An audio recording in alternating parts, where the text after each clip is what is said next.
I was a team lead for about 4 or 5 years to a very diverse team. This team is basically young people who just got out of school and just trying to step into the corporate world. So basically, me and my mentor, Mary Jo, who just recently retired, we are the ones basically cultivating this team, to either move to a different department, stay with us, go to a different one. But yeah, that's how it is. Anyways. Before going ahead, I would like to stand a warm welcome to every person present over here, and also want to thank, giving me this opportunity to share my thoughts on leadership. Um, I'm going to ask you all these questions. Do you guys know the difference between a leader and a boss? All right. So a boss basically guides you and points you to a path. But a leader knows the path, shows the path, and walks the path. A boss goes inside a meeting room, tells the issue, gives the idea to the issue, and asks confirmation from the team. A leader goes in a meeting, tells the idea, tells the issue, and asks everybody a feedback. And usually the leader is the last person to speak about his idea. So leadership is not an easy task. It is about a vision. It's about being determined to achieve that aim, even after having so many hurdles in between. It is about influencing. It is about positive and impactful communication. It is about having the capacity to make a decision in the worst picture. It's also about managing visibility and not undue power. So the qualities of a required leadership is not cultivated in a day. But it does mean that you can learn them. So leaders who possess great leadership and qualities have learned and earned them with time. Great Steve Jobs says, Steve Jobs used to be the CEO of Apple, and he has this famous quote saying, "My job is not to be easy on people. My job is to take great people, push them to make them even better." So I'm here to discuss, what I think are 7 effective skills to become a better leader. I could give some examples from my experiences as being a team lead 5-6 years ago.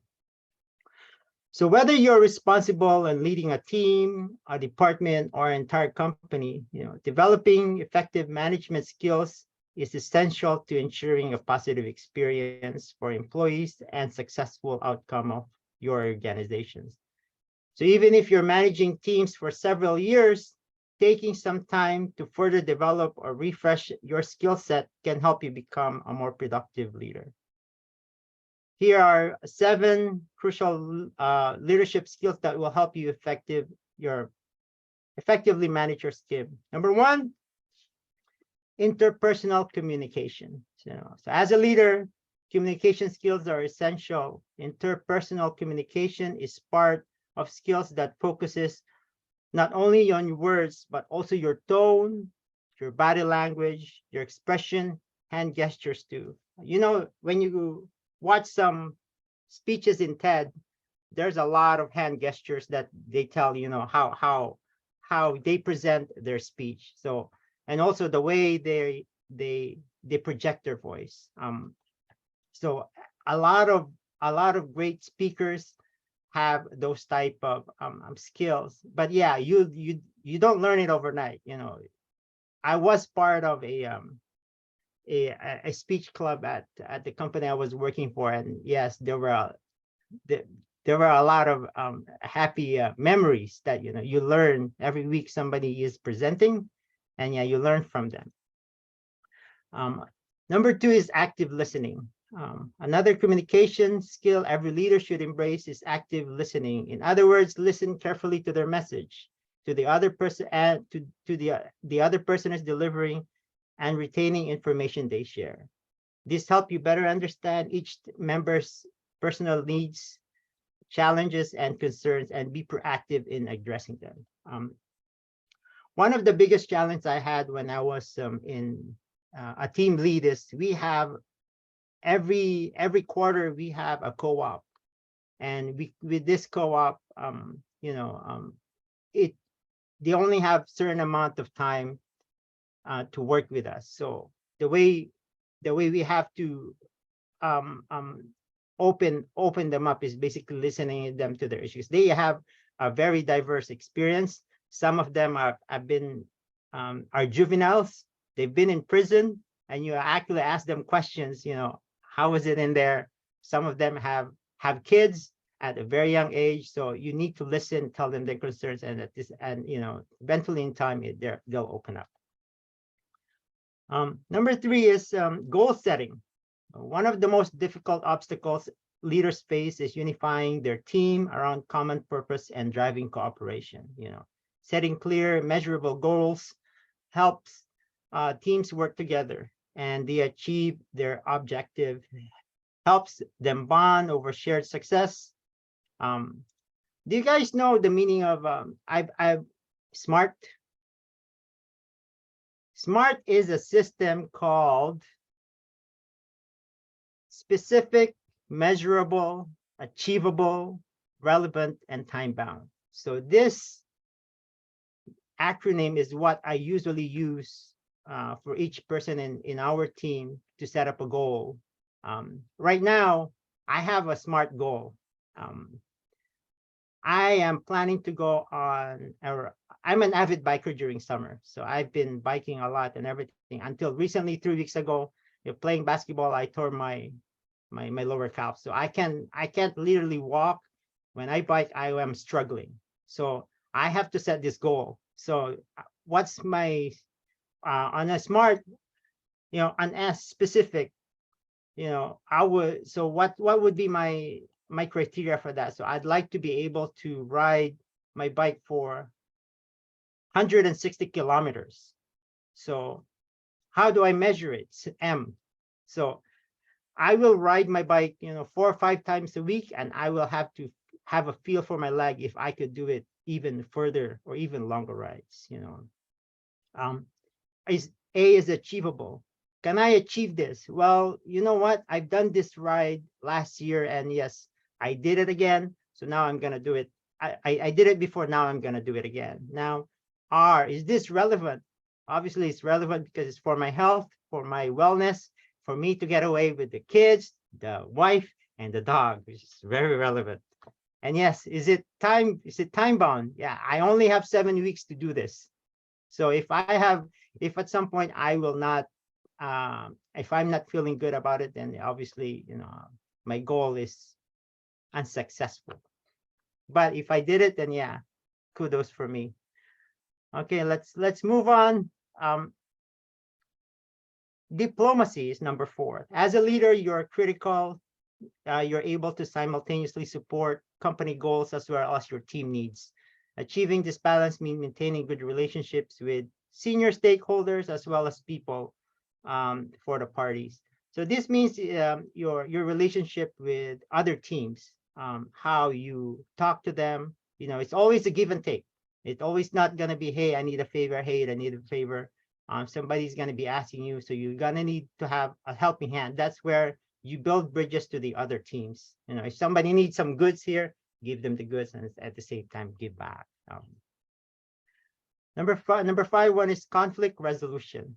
Sometimes conflicts will always arise at any certain situations that you guys have. So the way you have to resolve this is how you build you being as a leader. It's always not going to be one-sided. It's not, you can't make both sides happy. So you need to compromise. Yeah, this one, sure, we got you on this one, but next time we got you on the other side. So listening to both sides, mediating compromise between employees, will help everyone move forward. Number 6 is motivation. Stress and heavy workloads can affect team morale and productivity. When you're managing teams, it is critical to remain aware of your direct reports' well-being, consistently drive them to do their best. How do you motivate your team? Basically, well, I am a remote when I was doing a team lead. I am in Toronto, and the team that I was leading is in Chicago. So what we usually do is, we always have one-on-ones. Every day there's a new person. There's a person that we talk to. What are their issues? And if ever there's something that they could improve on. So if they're doing a good job, give kudos to them. I give a shout out to everybody. We do have a weekly meeting and we showcase what they have done. So at least they are motivated to do some work. And the last one is basically decisiveness. People are responsible for making any decisions. The range of their large decisions, depends on you. Like, for me as a team lead, the decision I have is, do we need to go to this route, to the other route, and I have to stick to that. And if I think that it's not the right route, then I will have to tell the team, say, hey, you know what, maybe we should go to a different route. Do you have other ideas? So those are the 7, criteria, effective skills that I think, being a good leader. Now, how do you improve yourself? One very effective way that I found is finding a mentor. My mentor, Mary Jo, just recently retired. It was a blessing in disguise. When I got pinged and team saying, hey, we need help in Chicago. Do you need we need you to be there in 2-3 days. So luckily my spot's in open. I was there, and that was the opportunity as well for me to basically, hey, when I went there, I did not become just a guest. I was just an employee there working. And Mary Jo was able to, she noticed that, and she said, you know what, let us try you being a team lead. And she took a chance on me. And yeah, I have been with her during my stay with that team, and she's been telling me, okay, you know what, maybe we should go to this route and everything. And she has more experiences under her belt, so she knows how the corporate world works. And I have been under her wing. And when I saw this opportunity being a software engineer to a different team, she did not hesitate, saying, no, I want you on my team. But she says, you know what, go for it. Because that's what a manager and a team lead does, is, you always need to think of better for your other team. It's not always going to be your kid's not going to be on your side all the time. You're always going to be going somewhere. You need to just let them go. Now, I would like to end my speech with a quote from Douglas MacArthur. I'm not sure if you noticed, Douglas MacArthur is a very famous person in the Philippines. A true leader has the confidence to stand alone, the courage to make tough decisions, and the compassion to listen to the needs of others. He does not set out to be a leader, but becomes one by the quality of his actions and integrity of his intent. Thank you so much, guys. I hope you learn something, you pick up something. You know what? If you guys needed some assistance, help, Leia's there. She might ask me a thing or two. I hope when she asks me that, I won't be biking. I won't be writing stuff and everything. But yeah, you guys have a good night. Wow, Thank you. thank you. Thank you so much.